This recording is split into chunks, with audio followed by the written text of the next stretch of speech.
Hello, Aquarius. This is going to be your weekly tarot and oracle forecast. If it's meant for you, it's meant for you. We're going to take a look at the energies for the upcoming week, break it down, and let you know how to navigate. So this video is intended for all Aquarius, Sun, Moon, Rising, and Venus signs. If you'd like to check out your other astrological placements, please check out my other videos.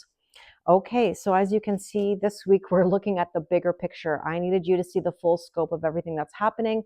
I've got multiple decks ready. We're going to look at all the aspects of this week because it is a bit of a doozy. We have a full moon lunar eclipse in Virgo. This is a blood moon. We have Mercury going retrograde on the 15th of March, one day later. So therefore, everything will feel, I don't want to say all over the place, and I don't want to scare you, but it is going to cause some shifts. Now, eclipse energy will be present for the next 6 months. So this is giving you a snapshot of what's coming your way in the next 6 months. And, eclipse energy is good for us in a lot of ways because it's going to eclipse a lot of things in and it's going to eclipse a lot of things out. And so what we're going to do is we're going to take the overall energy of the week. We're going to see what to expect, what's unfolding, the shifts and lessons, and where things are headed. So stick around with me. I'd love to know in the comments, what's your word of the day? How are you feeling right now? Please let me know. Now, let's take a look at the overall energy for the week. And we have here energy healing. Beautiful. The green energy is heart chakra, right? This says holistic, well-being, thriving, and vibrant. You need that healing energy, especially if you're feeling very tired. If you're feeling extremely tired and in need of rest, then please listen to yourself, okay? Listen to your body. And let's see what else you need to know. And we have say what you mean. Oh, say what you mean what you say. Okay, Aquarius, this is about really expressing feelings and thoughts, not holding back anymore, not suppressing yourself. All right, let's see. And we have here the consequence of fear. Well, contraction, the frequency of fear, self-fulfilling prophecy. Okay, here's the thing. It's like, don't manifest things you don't want. Be careful of negative thinking or things getting in your way. Now, I have 4 tarot decks. Yes, 4 tarot decks. I'm five decks deep today. Oracle and tarot. We're going to be looking for repeating messages. So stay focused on whether you see things that are repeating for you or that resonate with you. We're going to start here with what to expect. What are the energy events of the week, or what are some of the challenges you may encounter? So let's see, kind of like potential or challenges.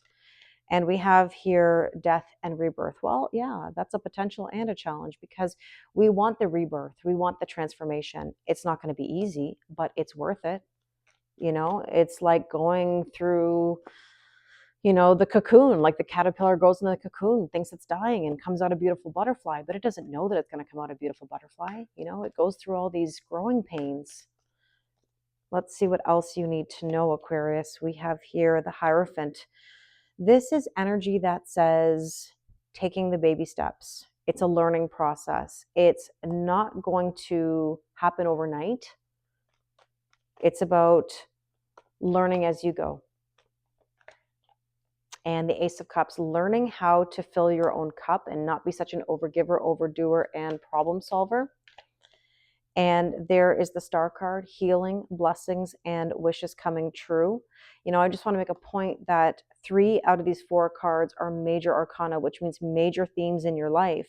You're transforming, you're learning, you're ascending, and you're healing. You're healing through filling your own cup. That's really the way to get to where you want to be, right?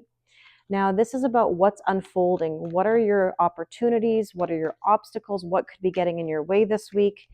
And we have the Knight of Wands. Well, motivation could be a factor. Knight of Wands, yes, is passion in the pants, and we love it. But this is also about motivation that's hot and cold. It rides in quickly, leaves just as fast, right? You might be motivated for something one moment, and then the next you're like, nah, not feeling it. right? And that's human, right? We all go through those phases, but I want to remind you that if you want change to happen, you've got to be consistent. I always talk about this in my Zoom sessions with clients. The people that I see consistently, they're the ones who do better.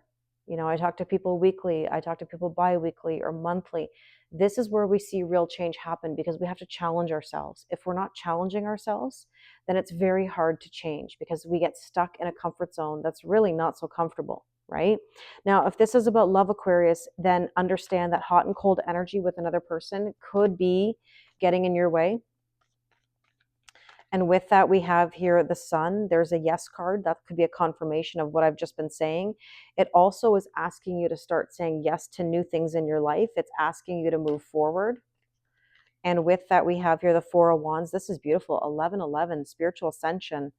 And it's kind of interesting how like it's underneath this Ace of Cups where the cup is pouring over. It's like pouring over here to this ascension. There's that full moon. There's the sun and the moon. I mean, there's eclipse energy right there.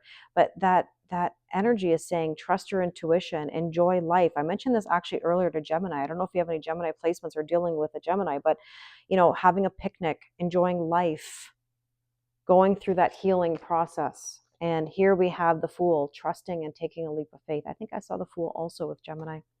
So again, you might want to watch that video if there's any crossover. Okay, let's take a look at our next energy, and that is the shifts and lessons. So what's changing or revealing itself for you this week? And we have here the Seven of Swords. Well, this is about somebody wearing a mask. This is an energy where feelings might be held back. And we talked about this consequence of fear.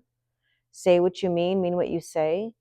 It's almost like somebody could have been ignoring an important conversation.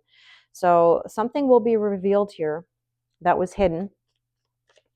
And there's the 10 of coins. This is tangible fulfillment. So that's lovely. I mean, that's like having it all. The key is right here. You just have to unlock the abundance. So what's changing? Maybe you're more open to the abundance. Maybe you're ready to reveal, what's been holding you back, or something's going to come in and all of a sudden give you the keys, the information to drive yourself forward. Well, there, I just said it. Ace of Swords, truth and clarity. Something's going to come through that's going to give you some clarity, and you're going to have to decide what to do with it. And there's the Two of Coins, simplifying your life. You're going to have to figure out what's at the top of your priority list. And I don't want to should on you, but are you at the top of your priority list? That is super important, Okay, so let's take a look at this deck here. This is about what's headed for you. This is the After Tarot. So these decks traditionally show you the current energies. This deck is about the energies after that. So it's kind of like a sneak peek into the coming days, Oh, there we go. And I saw this card just now with Libra. So if you have any Libra placements, this is where the Grim Reaper is kind of coming in here and saying, you're not doing this anymore. You're not holding yourself back, because the Four of Pentacles is an all or nothing, extremes of giving time, love, or money. And forgive me for saying this, Aquarius, but you can be very all or nothing. You like something or you don't. You like someone or you don't. I don't know if I repeated that correctly. You like something or someone or you don't. I had to emphasize that. But essentially, you cannot hold yourself back anymore. It cannot be all or nothing. Not everything is all or nothing. That's why, if you ever hear me say yes and no, it's because I can give you a yes and I can give you a no for everything. You've got to use discernment about what is right. Now, let's see. Oh, I thought that card might slide out, but it didn't. There we go. Okay, so the Nine of Wands, Nine of Wounds. You've been through battle. You've been through a lot. And at this point now, you've got to recognize how far you've come and implement the knowledge that you've learned so that you can have a better future. And there's the Eight of Pentacles. You've been working really hard, and there's the fruits of your labor. But you have to celebrate that, and you have to recognize again how far you have come. And here we have the Seven of Cups. Seven of Cups can be an energy that's very indecisive. You've got 7 cups in front of you and you're not sure which one to choose. Well, this is saying you've chosen because there's the treasure. So my advice to you moving forward, what's headed your way, is the reward of having made a decision. If you've been stuck in fear and it's been holding you back, it's time to get through that and push yourself to new beginnings. Okay, let's take a look at some last bit of guidance. Time to go. There you go. You can't even make that up. Okay, it's time to leave an old energy and go towards the new. Okay, Aquarius, I really hope this resonates with you. If you'd like to do a personal reading with me, the link is in the description box below. Thank you, and I wish you an amazing week.